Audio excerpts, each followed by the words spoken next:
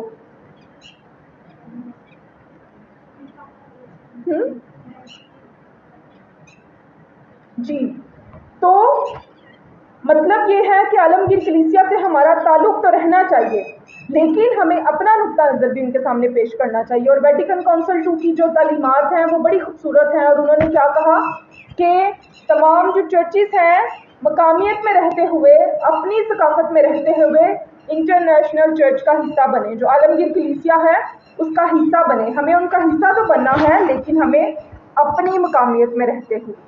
اگر ہم اپنے رویوں کو، اپنے نقطہ نظر کو نہیں بدلیں گے تو پھر نہ ہم ادھر کے رہیں گے اور نہ ہم ادھر کے رہیں گے. جیسا کہ ہمارا پنجابیوں کا پہلے ہی بڑا برا حال ہے، ہم نہ انگریزی بولتے ہیں، نہ اردو صحیح بولتے ہیں، نہ صحیح پنجابی بولتے ہیں، تو ہمیں پتہ نہیں ہم نے کیا کرنا ہے اور ہم نے کہاں جانا. تو اسی طرح جب ہم مقامی کلیسیا کی بات کرتے ہیں تو صورتحال بالکل ایسی ہی ہے. ہمیں بہت دفعہ چیزوں کا پتہ نہیں ہوتا. ابھی جیسے دیکھیں میڈیا کا دور ہے، پوری دنیا آپ کے کلک پہ ہے، آپ کے ہاتھ میں ہے.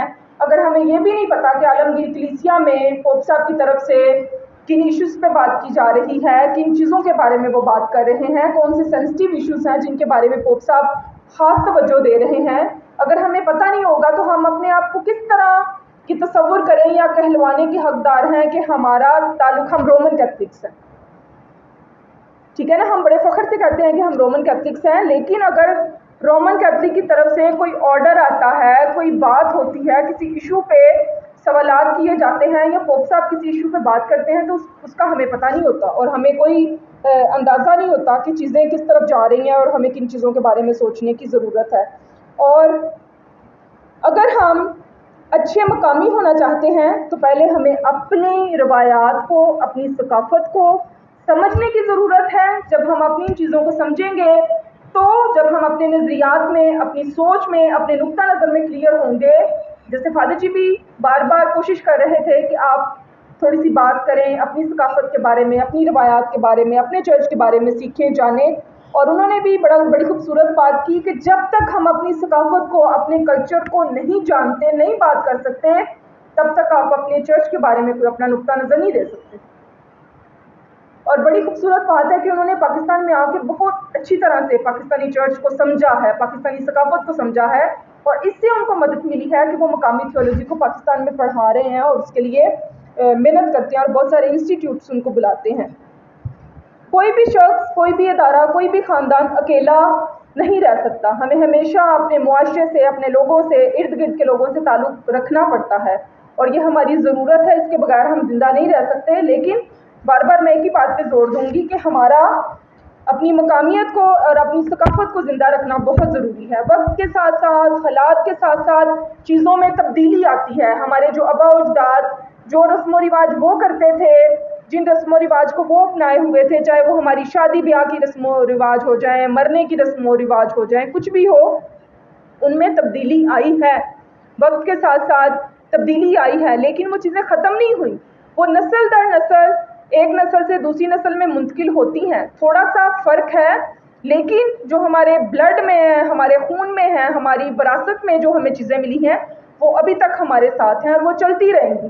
اس میں تھوڑی سی موڈیفیکیشن ہو سکتی ہے، لیکن ثقافت کبھی مرتی نہیں، ثقافت ہمیشہ زندہ رہتی ہے. اور جو ہماری مقامی ثقافت ہے یہ کبھی بھی ختم نہیں ہوگی. وقت کے ساتھ ساتھ اس میں تھوڑی سی جدت آ جاتی ہے، تھوڑا سا وہ ماڈرن پن آ جاتا ہے، لیکن وہ چیزیں کبھی بھی ختم نہیں ہوتی. پھر ہم اس کے بعد دیکھیں گے عالمگیریت کی ہم نے پہلے سے بہت بات کر لی ہے. جب ہم مقامیت کی بات کرتے ہیں تو اس کے ساتھ ساتھ عالمگیریت اور اس کی سوچ کو بھی اپنانے کی ضرورت ہے. ہم نہ ان سے کٹ کے رہ سکتے ہیں اور نہ بالکل ہم ان کو اپنا سکتے ہیں.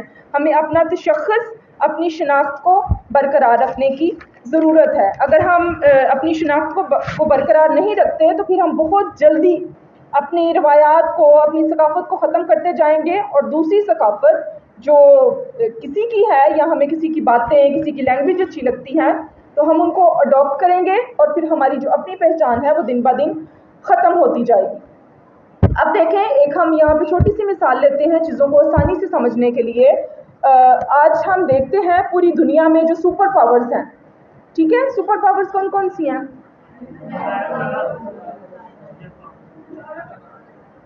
اوکے، جب ہم سپر پاورز کی بات کرتے ہیں تو وہ کبھی بھی نہیں چاہتے کہ جو غریب ملک ہیں وہ پاور میں ہیں، اور وہ ہمیشہ ہمیں دبانے کی کوشش کرتے ہیں. پاکستان کے حالات اتنے کیوں خراب ہیں؟ پاکستان کی اکانومی اتنی کیوں ڈاؤن ہے؟ اس کی ایک بہت بڑی وجہ ہے. جی بتائیں. ہاں جی، IMF کا بہت بڑا جو ہولڈ ہے وہ پاکستان پہ ہے، اور وہ اپنی ساری شرطیں پاکستان سے منوانا چاہتا ہے اور منوا رہا ہے، جس کی وجہ سے دن بہ دن ہمارے جو فائنینشیل ہماری جو صورتحال ہے وہ دن بہ دن خراب ہوتی جا رہی ہے. تو اس طرح ہم دیکھتے ہیں کہ یہ جو سپر پاورز ہیں، سپر پاورز کی ہم بات کرتے ہیں، امیر ملکوں کی بات کرتے ہیں، وہ غریبوں کو دبانے کی کوشش کرتے ہیں. بالکل اسی طرح جو ثقافتیں ہیں، جو روایات ہیں، جو تھوڑی زیادہ ڈیولپ ہیں، جو تھوڑی زیادہ جن کے ماننے والے یا فالو کرنے والے زیادہ ہیں، وہ بھی اپنا اثر زیادہ رکھتے ہیں، اور جو کم تعداد میں لوگ ہیں ان کے اوپر زیادہ اثر انداز ہوتے ہیں. فار ایگزامپل، پاکستان میں تقریباً کوئی 80+ لینگویجز بولی جاتی ہیں، لیکن جب آپ سے پوچھیں یا کوئی بات کرے یا جس کی اسٹڈی نہ ہو تو وہ کیا کہے گا؟ ان کو تو بس 5-6 یا 4-5 زبانوں کے بارے میں پتہ ہے نا. تو وقت کے ساتھ ساتھ بہت ساری زبانیں ختم ہوتی جا رہی ہیں. تو اسی طرح ہم اگر اپنی روایات کو، اپنی مقامیت کو، اپنی ثقافت کو ہم ختم کرتے جائیں گے، چھوڑتے جائیں گے، تو جو زیادہ پاور میں ہے وہ اپنے نقش ہمارے اوپر چھوڑتے جائیں گے، اور ہماری اپنی پہچان اور ہماری ڈگنیٹی وقت کے ساتھ ساتھ ختم ہوتی جائے گی. اس طرح یہ میں نے آپ کو درآمدات اور برآمدات کی بھی مثال دی کہ ہم بالکل علیحدہ اور تنہا اپنی زندگی نہیں گزار سکتے، بلکہ ہمیں دوسروں کے ساتھ بھی تعلق رکھنے کی ضرورت ہے. اب جیسے ملٹی نیشنل کمپنیز ہیں، ہماری آج کی نوجوان نسل، ان کی خواہش ہے کہ ہم ان میں کام کریں، ان کے فیشن جب بچے باہر جاتے ہیں، چلو ڈریس کی کوئی بات نہیں ہے، وقت کے ساتھ ہمیں چیزوں کو کرنا بھی پڑتا ہے، لیکن بہت دفعہ ایسا بھی ہے ہم اپنے گھروں میں دیکھتے ہیں کہ ہمارے بچے پنجابی زبان کو، بلکہ ہم خود بھی ہم اس کی توہین کرتے ہیں، ہم اس کو اچھی نگاہ سے نہیں دیکھتے. بلکہ پاکستان میں یہ بھی بات بہت مشہور ہے کہ پنجابی بولنے والے جاہل ہیں. ٹھیک ہے، بہت سارے لوگ ہمیں ایسے بھی کہتے ہیں، ہم پنجابی لوگوں کو یہ بھی کہتے ہیں کہ ہم جاہل ہیں. تو جب تک ہم اس کو آن نہیں کریں گے، جب تک ہم اس کی اہمیت کو خود نہیں اجاگر کریں گے یا خود ایڈمٹ نہیں کریں گے، تب تک ہم نہیں کر سکتے. مکتبہ نامین پاکستان کے پلیٹ فارم سے مجھے جانے کا موقع ملا انڈیا میں. تو انڈیا میں مجھے ایک شادی بھی اٹینڈ کرنے کا موقع ملا. 1 ہفتے کا پروگرام تھا، تو ایک شادی میں گئی، ہندو شادی، سکھ کی شادی تھی.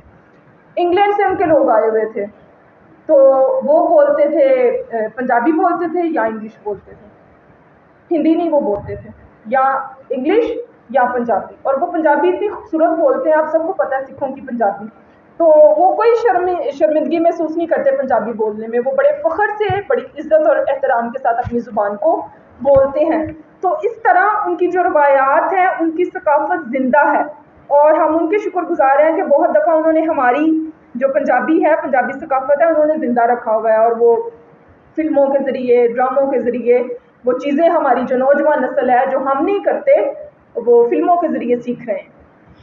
تو اس طرح جو مقامیت ہے اور جو ہماری ثقافت ہے، ہماری روایات ہیں، ان کا جاننا بہت ضروری ہے. جب تک ہم ان کو نہیں جانتے تب تک ہم اپنی مقامی کلیسیا کی بات نہیں کر سکتے. جب ہمیں اپنا آپ ہی نہیں پتا تو ہم کلیسیا کی بات کہاں کریں گے؟ کیونکہ جو مذہب ہے وہ پاکستان میں تو نہیں پیدا ہوا، یہ تو امپورٹ ہوا ہے، باہر سے آیا ہے. تو جب تک ہم اپنی کانٹیکسچل تھیولوجی یا تھیولوجی کی بات تب تک نہیں کر سکتے جب تک ہم اپنی روایات، اپنی زندگی، اپنے تعلقات، اپنے رشتے، جو رسپیکٹ ہے، آپس کے جو تعلقات ہیں، ان کی جب تک ہم بات نہیں کرتے اور ان کی اہمیت کو ہم پورا نہیں کرتے. پھر ہم یہ بھی دیکھتے ہیں کہ یہ جو کلیسیا ہے یہ ایک برادری ہے. جیسے ہم نے شروع میں بات کی کہ ہیرودیس کی جو کلیسیا تھی وہ ختم ہو جاتی تھی، ٹوٹ جاتی تھی، لیکن جو ہماری کلیسیا ہے، ہماری برادری ہے، یہ ایک ایسا رشتہ ہے جو کبھی بھی ٹوٹنے والا نہیں ہے، یہ ختم ہونے والا نہیں ہے، نہ ہی یہ کمزور ہونے والا ہے، یہ دن بہ دن بڑھتا ہی جانا ہے۔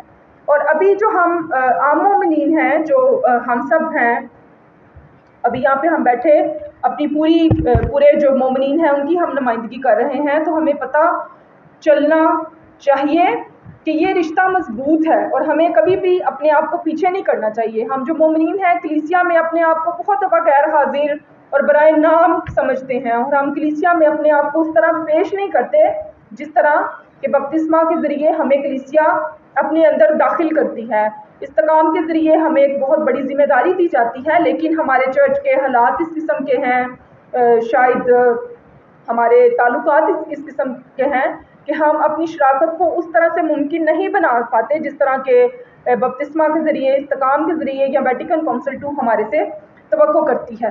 اور پھر ہم ہمیشہ بشپ صاحبان، فادر صاحبان کے بارے میں شاید کئی دفعہ